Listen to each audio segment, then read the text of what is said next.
Hi, welcome back to Academic Market Insights. I'm Dr. Russell Rhodes, joined by Dr. Larissa Ademiak, and today the title of the presentation is Calm Beats Chaos, which I think that holds true in an awful lot of situations, It, it Um, really does. you see people trying to push people's buttons in sports, etc. And, there's nothing worse than the revenge trade. Tesla took my money. I'm going to try to get it back.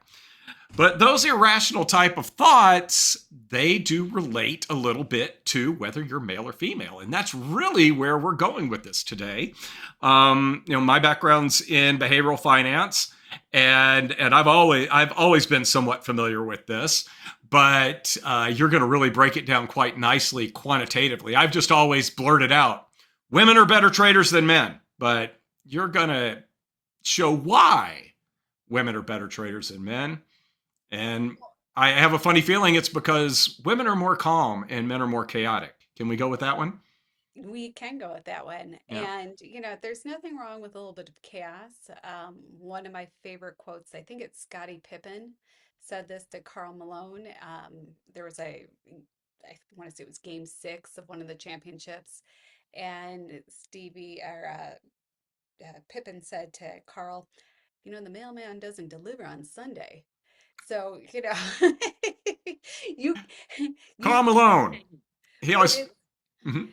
like that revenge part of it. Yeah. Again, even the delivery of that line was calm and pointed, and the Bulls were able to back up that statement. Yeah. So, Yeah. I'm trying to think. How long has it been since we had a video where there was not a Bulls reference? sorry. So there. Yeah. That's my fault. Yeah. No, that's totally fine. So all right. I mean, we're both Okay. Chicagoans, so there you go. So some of the issues we're going to talk about are the frequency of trading. So how much any times are we coming in and out? The discipline of trading and our risk management. And both of us have worked with funds in the past. It really does come down to that risk management piece of it. It's really exciting to get good returns and get in and start doing things, but it's that controlled, disciplined approach that will always win.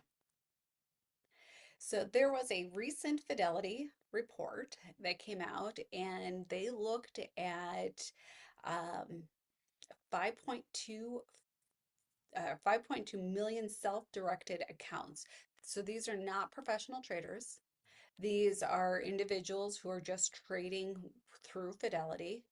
And they were able to demonstrate that women outperform men. And this has been backed up by other studies as well. There was a Warwick Business School that said women outperform men 0.4% annually. And this other study has a women with a 1.8% advantage.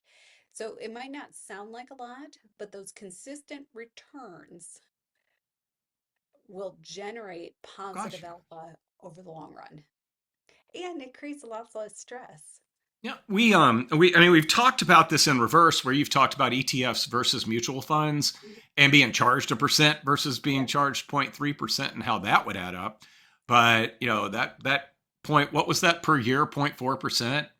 0.4. Um, yeah, over a 40-year investing career, that's going to add up massively, It massively. does. And again, we were chatting before this, and you're talking about the spikes in hormones as you're trading and perhaps some of that revenge. Also, I would imagine, and this hasn't been linked, this would be an interesting study to demonstrate the longevity of life from reducing the amount of stress from trading. So not only are you getting higher rates of return, but you're Hmm. also improving your overall quality of life and health by not becoming so emotionally involved in some of your trades. So we're going to look at some of the reasons why women do a little bit better. One of the things is they don't trade as frequently. So Fidelity came out that women trade roughly 9 times a year versus men trade 13 times a year. Now, again, this is for our self-directed portfolios. This isn't for professional traders who are managing money on behalf of other people. This isn't even your 401k. These are additional amounts that people go in and are able to buy and sell securities. So the advantage of being able to hold on to a trade as opposed to getting in and out is going to help reduce some of those overall trading costs. So there is costs associated with getting in and out of trades, and this does, like if we're talking about the ETFs versus mutual funds, this helps reduce some of that overall cost for trading. And from a professional standpoint, it has been shown that the biggest drag on performance is the cost of trading. And funds that trade more frequently tend over a long period of time to underperform. So that translates, you know, to fund managers and not just retail traders and the gender of the retail traders. Well, and it's interesting you said that. I remember in the early 2000s, mid to that that decade, one of the popular thing for a lot of these investment firms was to create their own brokerage house. Yeah. And the objective of the brokerage house, in addition to gaining fees from having your customers buy and sell assets, is that your professional traders could essentially trade against those trades from the brokerage house. So you're Yeah. reducing the flow cost of these trades coming in and out so that they're trading with each other. And now the trading firm doesn't have to pay the costs associated with trading that at that high frequency. And it then reduces the cost to the customer who's using the broker home because they can have that reduced price because they don't have to pay the full price because on the other Mhm. side there's those professional trades. So I mean it again, it's a unique cycle. I don't know that that's still that popular right now, but that it had its moment where that Yeah, was. it's more of a lot of the discounty type brokerage firms have relationships with firms like Citadel, Mhm. and they get, instead of being owned by Citadel, they Right. get reimbursed by Citadel or one, which is kind of interesting. I saw a woman who easily must have been 100 yesterday walking down the street wearing a Susquehanna hat. Um, Nice. I think her days at Susquehanna were way in the past, but that's another firm that might be on the other side of those trades as well. But if she was a woman trading for a Susquehanna, perhaps she did much better. She didn't trade as much, but did better. Women are also more disciplined. So when major headlines come out and they're not positive headlines, like we go to war and we're fighting over oil, men are more reactive and for what's it, 43% of the time they will hold their positions, 57% of the time they will jump ship at the rumblings of a bad headline versus women, they hold on 51% of the time Mm-hmm. and 49% of the time they'll jump ship. So this is, we talk about professionally, do you trade the rumor? Do you wait until all the information's out to make your decision? Some people will make the argument, well, if you wait to the end, all of that information's been already priced in.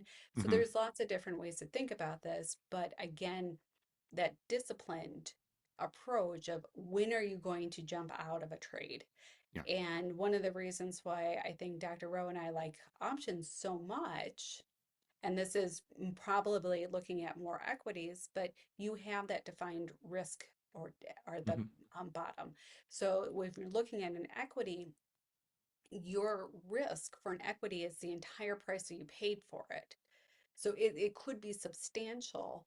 And there are ways to mitigate some of those risks using some of the products in the derivative Mm-hmm. market.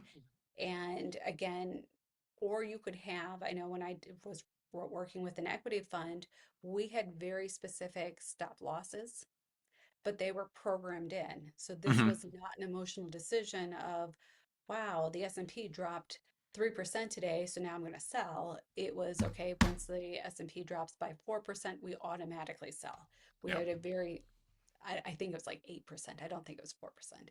But the point is, it's a very structured approach made when we were not being emotional about the decision.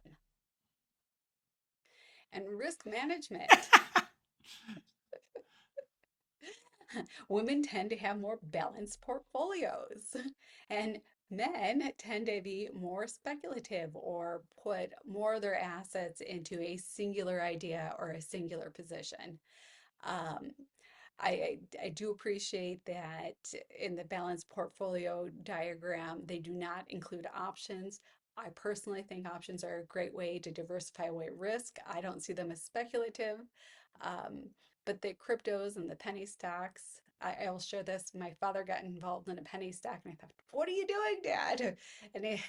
And he had for like 2 weeks this glorious run in this penny stock where it went from like 13 cents to I think like 80 cents, right? So, Hmm. super great. And then it all fell apart. It was trading at 6 cents at the end. So, again, there's much more of a roller coaster of a ride when we're thinking about some of these trading. Why does the bull have three eyes? He's crazy. I mean, he's out of control. So I think that's trying to demonstrate that his head is he's shaking just out of control. totally out of control. Yeah. Totally out of control. So your dad slept well at night for 2 weeks, and then what happened? Well, I don't even know that he slept well. I think he just enjoyed it. Okay. I Okay. enjoyed the emotional rush. And then after he lost it all, I thought, I'm not doing this again. That's a nice tuition. It can be, yes. It can be. Think I'll do that. So Awesome. with that, we talked a little bit about how and why women make better traders. It's again that calm within the chaos, that being able to see a trade and a position all the way through, controlling your risk, and not doing something emotional just because something happened in the news. So And if you enjoyed this video, please hit like. And if you're not a subscriber, please subscribe. We thank you so much for participating. And if you have comments or different topics that you'd like to see, we are very open and are excited to create videos. With that, thank you. thank you very much.